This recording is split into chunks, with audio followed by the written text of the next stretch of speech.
Well, hello, all you lovely people, and welcome to another video of mine. In today's video, I'm doing something different. Instead of playing a game on my Lenovo Legion Go, I've actually gone back to my Xbox Series X. Well, that's because Senua's Saga Hellblade 2 just got a new update, and update meaning a new version of the game. So I'm playing the enhanced version of this particular game, and there are a lot of changes that has come with this enhanced version on your Xbox Series X. And now that it's also released on the PlayStation 5, I think these changes are going to be welcome additions to the game. The game was already great, but in today's video, I'm going to be talking about what's different and what's included in this enhanced edition of this game. Now, I'm going to go into the graphical settings, and in this, because I'm playing on my Xbox Series X, I do have a quality mode and a performance mode. The performance mode should give you a stable 60 FPS now. And in the quality mode, the game will have better visual fidelity, but at a consistent 30 FPS. So this is also on your PlayStation 5 now that it's released on the PlayStation 5, because earlier it was an exclusive on the Xbox platform. Speaking of the Xbox platform, this is obviously also available on Xbox Game Pass, and you don't have to pay anything extra to get this on Game Pass. It's included with your subscription that you're paying for it. So also there is a Dark Rot edition now. And what this Dark Rot edition does is that it's an optional mode which brings back a feature from the first Hellblade. And in this mode, a black rot grows on your character, Senua, each time you fall or each time you fail the mission. And if the rot reaches your head, then it's game over and you lose all your progress.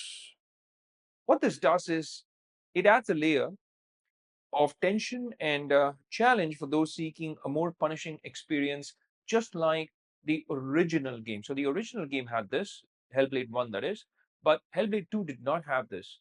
You also have a developer commentary, and in this you have artistic and technical decisions behind the game's creation. The enhanced edition, which is this, it includes over 4 hours of developer commentary from various members of the team. So that is also different. Now, apart from this, you also have updates to PC specifically. So these upgrades come in the form of a very high graphical preset to push the visuals even further, as well as support for new technologies like DLSS 4 and multi-frame generation, offering a significant performance boost. There's also an enhanced photo mode, by the way, which we will see in the game. And the photo mode was already impressive, but this has been expanded with a greater variety of tools and options, including a new motion tab for cinematic video capture. So the performance mode offers players on the Series X and also on the PlayStation 5, not just the Pro, but even PlayStation 5, a new 60 frames per second mode, which provides a smoother and more responsive gameplay experience. And this is especially going to be noticeable during the combat encounters, where the increased frame rate makes the action feel more fluid. So what we're going to do is we're going to hit on that button of original story. Now you have an option of going through various chapters. So let's go along with this one here, and let's move over to this setting here. All right. So you get to choose the options here. By the way, I'm just going to turn off the light on my microphone because that may have some kind of a reflection on my television screen. Yep. So it's off. All right. So this is the performance mode. And I just bought myself a new TV as well. And this is a TV which is geared towards gaming. So what I'm going to do is I'm also going to check out the frame rates here, because I'm sure I do have an option of displaying the frame rates out here on top right hand side. So you now have 60 FPS that is being captured. The game already looked great, and here the game looks even better, especially in this 60 FPS mode, oh boy, is it buttery smooth. The characters look great. Even in this performance mode, the textures are not fuzzy. The textures look pretty good. I am recording this in HDR on my Sony Xperia 1 Mark IV, and everything looks absolutely brilliant, guys. Whether it's on my phone monitor or whether it's on screen, the 60 FPS definitely adds that extra oomph when it comes to the gameplay. For those who haven't ever played Senua Saga Hellblade 2, and for those who are coming here for the enhanced version, well, this is a game by Ninja Theory, and it's been visually stunning and even audibly. It's incredible, whether it's the first part or whether it's this sequel. I think one of the key mentions that I have to do here is to the sound design of this game. It's really creepy and in a good way. It's so immersive when you plug on a pair of earphones, and I highly recommend that you do, because if you're playing this game, make sure you're playing with a pair of headphones or earphones, because you really need to be plugged in. The core experience, by the way, stays the same, but what these enhancements do is that it offers a more polished and a more complete package, particularly for those who have yet to embark on this harrowing journey of Senua. So some areas of the screen might look a little overexposed because the camera settings are really tricky on my mobile phone.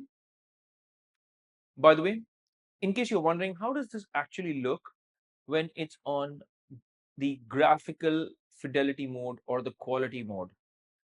So there's just a little bit of shimmering here on these wooden flooring or tiles here. So I'm going to see if I can change mid-game, the graphical settings, that is. I think I can. Let's change this and see.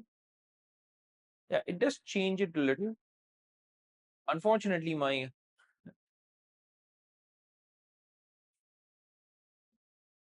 unfortunately, my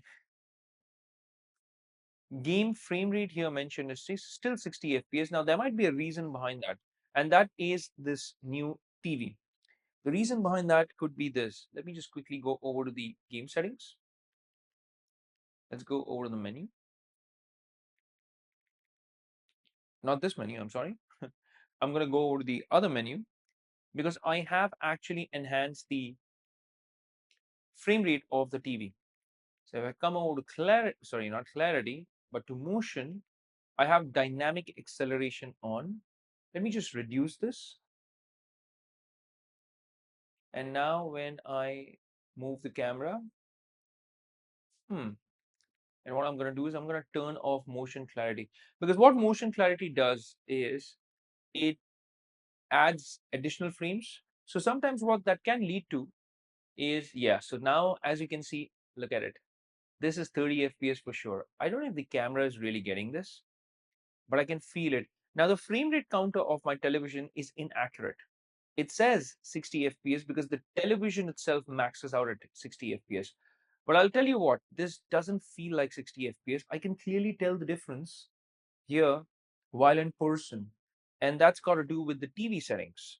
So in case you want the motion to change, you have to set the motion settings to high. This is MEMC, motion estimation, motion compensation. And you also have an option in this television of mine. This is a brand new TV, the iFalcon U75, which is one of the most affordable, I won't say the cheapest, but one of the most affordable 4K 144 hertz televisions that you can get your hands on in India, because this is a 65-inch TV and you can get your hands on it for less than 50,000 Indian rupees, which is absolutely phenomenal. What a whopper of a deal it is. So here, even when I am on the visual fidelity mode, it feels, or the quality mode, it feels like it's 60 FPS. And if you have a television like this, which offers you the MEMC feature, then I actually will recommend that you keep the game on quality mode and then play with the quality mode with your MEMC turned to high setting. Of course, there will be some lag. There will be a little bit of ghosting when you especially pan the camera around. It is noticeable, I won't deny that. The lag sometimes can be a little jarring, but in terms of the visual fidelity, the game will not disappoint you. I think the game looks incredible in this quality mode and with your MEMC turned on to high. If you want to turn your MEMC off, and if you don't want that lag to bother you, then just move over to the game's performance mode. Turn MEMC off, and you will still be getting that smooth 60 FPS. So some video files might actually notice the ghosting, might notice some artifacting when you especially pan the camera around very fast. If you're doing that very gently, then not so much. But yeah, when you pan the camera around really fast like this, yep, you can, especially around the character, because MEMC is also a form of frame generation only. Motion estimation, motion compensation is nothing but adding additional frames in between those frames. So it even makes 24 FPS or 30 FPS stand out as 60 FPS on your television screen or monitor. That's what MEMC does. I didn't want this to be a review of my TV, but since I bought this new TV, I've been playing around with this quite a lot. And generally, I don't fiddle around with the settings because I pretty much set the TV to my personal favorite settings. But here, since I've had this new TV, I've had the opportunity to, again, um, just try out different options. Therefore, I might be talking about the television quite a lot as well. But hey, coming back to this game itself, Hellblade 2 is a unique and a very singular experience. No multiplayers here, and you build on the foundation of the first game. It is a third person cinematic action adventure game, and it definitely prioritizes story, atmosphere, and a very deep, empathetic portrayal of psychosis. And I'm again telling you, you really have to plug in a pair of earphones or headphones to play this game. Otherwise, you won't get that complete immersive experience that the developers wanted you to have. And the game's narrative follows Senua as you venture into this Viking Iceland, and you're battling both external foes and the voices in your head. The standout feature of this game is without a doubt its technical prowess. It's one of those games which really showed the power of Unreal Engine 5, and this is a graphical showcase featuring photorealistic character models, as you can see here on screen. It has stellar voice acting, breathtaking environmental art, and the game's sound design is equally impressive, utilizing binaural audio to create an intensely personal and unsettling auditory experience that puts you directly inside Senua's mind. Playing with headphones is not just recommended, again, but it's essential for the full effect. The gameplay, however, has been a point of contention because the combat is cinematic and brutal, with each strike feeling weighty and impactful, but it remains a very simple and somewhat repetitive system of parries, dodges, and light attacks. The puzzles, while visually interesting, are often rudimentary, like find the shape sections that serve to break up the action rather than provide a genuine challenge. So, this enhanced edition doesn't fundamentally change the game's core design, but it does address some of the criticisms of the original release and adds new features. Some of them I've already mentioned and discussed right at the start of the game in the screen, start screen that is, like the dark rot mode. And there's also this enhanced photo mode. So, in this photo mode now, you have a lot more that you can do. Like you have a greater variety of tools, and it includes a new motion tab as well. This is a motion tab. This is brand new, by the way.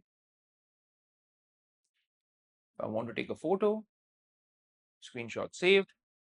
And if you want to add motion, you can add motion as well. Motion speed 10%, fine motion speed Let's take that up to 1%, and load in time, let's do 0. So these are your controls. Okay.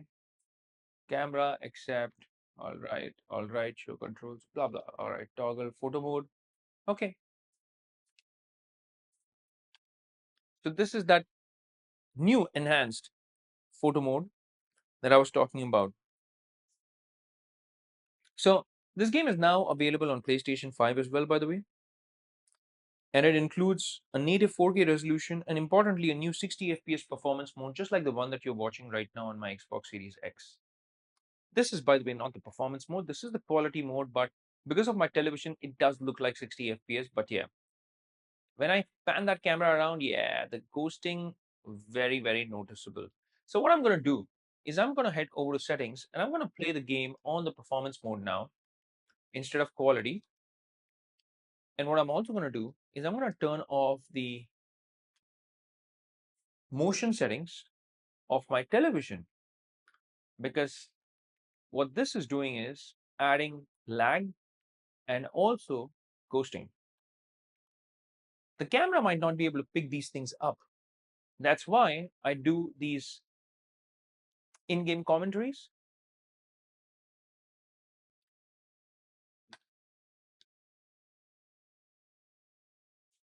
The TV's frame rate counter, by the way, has been stuck on that 60 hertz. So it's not very accurate because the quality mode should have shown the game being played at 30 FPS. Okay. So the lag is definitely comparatively better. And even in this performance mode, guys, the game really looks great. This game stood out in terms of what it has to offer visually. And it's the same with this enhanced mode. I'm not sure if they've actually improved on the textures. I don't think so. And the game is still the same game that it was at launch. A very powerful, visually stunning, and emotionally resonant narrative experience with gameplay that some may find too simplistic. However, the new additions like the 60 FPS performance mode and also the challenging dark rot mode,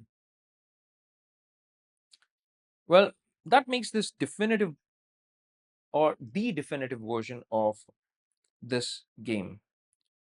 And for those who own the original game, the updates are anyways free because, hey, this is included with Xbox Game Pass, so it does not cost anything extra. And that makes it a no brainer to dive back in. For newcomers, especially those on PlayStation 5, this is a must play experience that, while not for everyone, stands as a testament to the power of video games as a medium for storytelling and emotional immersion. So, this is my video on Hellblade Senua Sacrifice, Hellblade 2 Senua Sacrifice, um, Enhanced Edition. And this game, again, looks so good, guys, and it plays equally well on your Xbox Series X. This is being recorded on my Series X, by the way. I've not played this on PlayStation 5, but if you have, please comment and let me know what your experience has been like. I've already played this on the PC, and on PC, you also have that very high graphical setting mode now. So, what do you think about Hellblade 2? Comment away. Have you played this? Which platform have you played this on? And which chapter has been your favorite chapter? Do you actually like part 1 more than part 2? Or do you like the sequel more? And do you think this is actually the definitive edition of this game? Please comment away and let me know. But as far as this video goes, I think I'll just stop here. Speaking of videos, I do make videos like this. These are my Let's Play videos on my Series X. I also have a lot of Let's Play videos on my Lenovo Legion Go. So if you want to check out my video list, feel free to. And if you want to become a part of my community, it's as simple as hitting that subscribe button. And you can just join my community as a subscriber. It's absolutely free. And if you've liked this content, then please do consider hitting that like and subscribe button as it helps with the YouTube algorithm and it helps my channel grow. I really appreciate your help and support. There is another option of joining my channel as a member for as low as $1. Of course, that $1 will help me fetch a cup of coffee every single month. And I truly appreciate your financial support as well, but it's just an option. Yeah. So becoming a community member is still absolutely free just by hitting that subscribe button. But yeah, if you want to become a member of my channel, then yes, it's as low as $1. Now, it's a wrap for this video, folks. I will see you lovely folks in my next video. Until that time, I'll say take care, stay safe, and may God bless you all.